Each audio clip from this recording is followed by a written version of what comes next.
Hello दोस्तों, ये vision IAS mains का नॉर्थ ईस्ट पे क्वेश्चन है। नॉर्थ ईस्ट में अभी वर्तमान में समस्याएं चल रही है, आप सुने होंगे। ठीक है, तो ये नॉर्थ ईस्ट में समस्याएं के क्या कारण है और सरकार में क्या कमी रह गई या फिर उसको संभालने के पीछे क्या मैनेजमेंट की कमी रही जिससे के कारण इस तरह के प्रॉब्लम्स होते रहते हैं। कुल मिला के इस क्वेश्चन का मतलब यही है, लेकिन इसको डिफिकल्ट करने का कोशिश किया गया है। देखिए क्वेश्चन क्या पूछ रहा है, पढ़िए क्वेश्चन को। इस क्षेत्र के अलगाव, इसकी जटिल सामाजिक प्रकृति और इसके पिछड़ेपन की परिणति स्वतंत्रता के उपरांत से ही उत्तर पूर्व के विभिन्न राज्यों के द्वारा मांगों के एक जटिल समुच्चय के रूप में हुई है, चर्चा करें।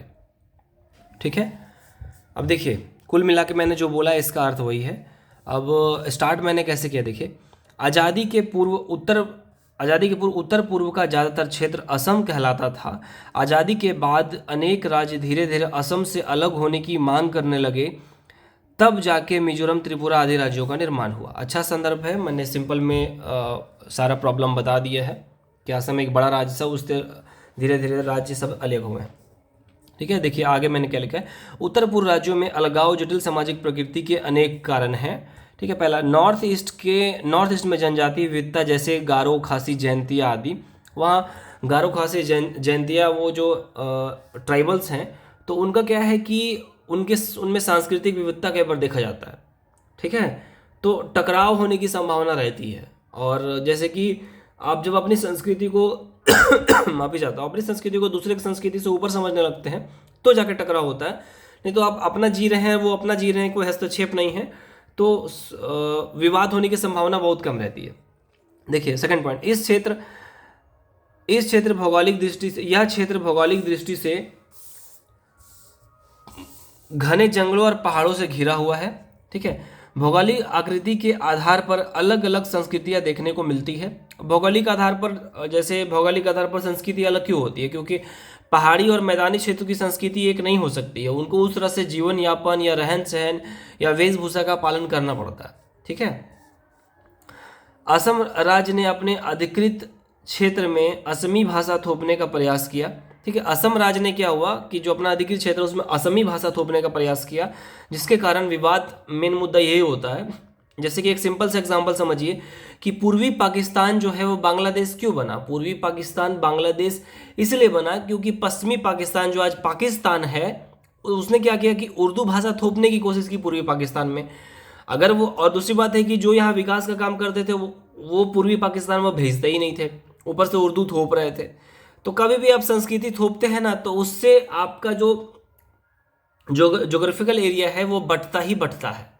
ठीक है, या उसमें बंटवारा ही होता है, मन में कुंठा ही आता है। किसी को आप थोपिए मत। सुबह सुबह आप उठ रहे हैं और आपको अपनी भाषा में बात करने की आदत है। ठीक है, किसी दूसरे क्षेत्र ने कब्जा कर लिया और आपको बोला जाए you have to speak in English, you have to speak in French language, you have to speak Mandarin, Chinese language, तो आप उसको खर्चा पानी दीजिएगा अच्छे से। समझ रहे हैं, तो यही होता है। तो जब थोपने का प्रयास किया गया तो विवाद हुआ। अब देखिए, पिछड़ेपन का कारण, भौगोलिक बनावट के कारण यातायात की उचित सुविधा अभी तक पर्याप्त रूप से नहीं बन पाई है। अब जाके काफ़ी तेजी से काम हो रहा है। नॉर्थ ईस्ट सिक्किम राज्यों के समीप सिर्फ 22 किलोमीटर की सीमा से भारत जुड़ा हुआ है, लेकिन सरकार द्वारा इन क्षेत्रों में विकास के लिए पर्याप्त ध्यान नहीं दिया गया। देखिए, यह है सिलीगुड़ी कॉरिडोर। इसको और अच्छे से मैप बनाया जा सकता था। इसको इसको चिकन नेक भी बोलते हैं। देखिए 22 किलोमीटर, मान लीजिए 22 किलोमीटर जो है, 22 किलोमीटर का एरिया है। तो यहाँ से अगर आप चाइनीज़ आर्मी खड़ी हो जाए तो हम लोग को यहाँ क्रॉस करना बहुत मुश्किल हो जाएगा। इसीलिए मतलब इस पर ध्यान बहुत देना जरूरी है और भारत हमेशा सजग भी रहती है। और पाकिस्तान तो खैर हालत उसकी ख़राब है, लेकिन फ्यूचर में अगर कोई हम लोग को डिस्टर्ब करने वाला है तो वो मात्र चाइना, ये समझ जाइए। ठीक है, नेक्स्ट पॉइंट देखिए। 1962 की युद्ध के पश्चात ही सरकार की आंखें नॉर्थ ईस्ट की ओर खुली, नॉर्थ ईस्ट की ओर के लिए खुली। आज भी इन क्षेत्रों में अनेक काम किए जाने बाकी हैं। अब देखिए, ये मैप में अगर नॉर्थ ईस्ट का इस तरह का मैप बना देता और असम, अरुणाचल प्रदेश, नागालैंड, मेघालय, इस तरह की चीज़ें सिक्किम में दिखा देता तो डेफिनेटली एक नंबर मेरा और बढ़ जाते। ठीक है, उपयुक्त समस्या के कारण ही उत्तर पूर्व धीरे धीरे 7 राज्यों में बंट गया, क्योंकि भारत में राज्यों के विभाजन से देश मजबूत होता, ना कि कमजोर। ठीक है, देखिए अब इसका क्या मतलब है कि भारत में विभाजन से देश मजबूत होता है। देखिए जब घड़ा में पानी भर गया है, वो बाहर निकलने की स्थिति में, जब इतना ज़्यादा दबाव वो झेल रहे हैं, उसके बाद विभाजन होता है तो ठीक है, अपने मन से आप जैसे तैसे बांट दोगे तो वो फिर विकास में बाधा पहुंचाती है। लेकिन जैसे उत्तराखंड है, चाहे बिहार से झारखंड अलग हुआ, तो तुलनात्मक रूप से इन राज्यों का विकास ज़्यादा हुआ है। जो 20 साल पहले इनकी स्थिति थी उसके तुलना में आप देखेंगे तो ग्रोथ काफ़ी स्पीड से हुआ है।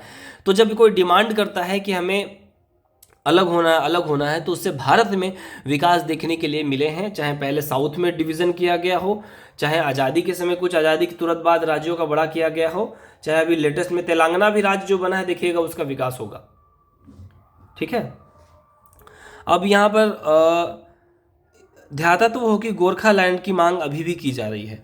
इन्होंने शुरू में 4.5 नंबर दिया तो उनको लगा होगा कि बंदे ने मेहनत किया है। ठीक है, 5 नंबर तो देने का बनता है। अगर ये मैप हम बना देते और ये दोनों मैप बनाना था मुझे, तो 6 नंबर मुझे मिलने की संभावना हो जाती। ठीक है, यूपीएससी के आंसर में अगर आपको कहीं मैप बनाने का मौका मिलता है तो चूकिए मत, बना डालिए।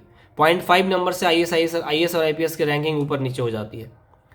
ठीक है, thank you and best of luck to all of you.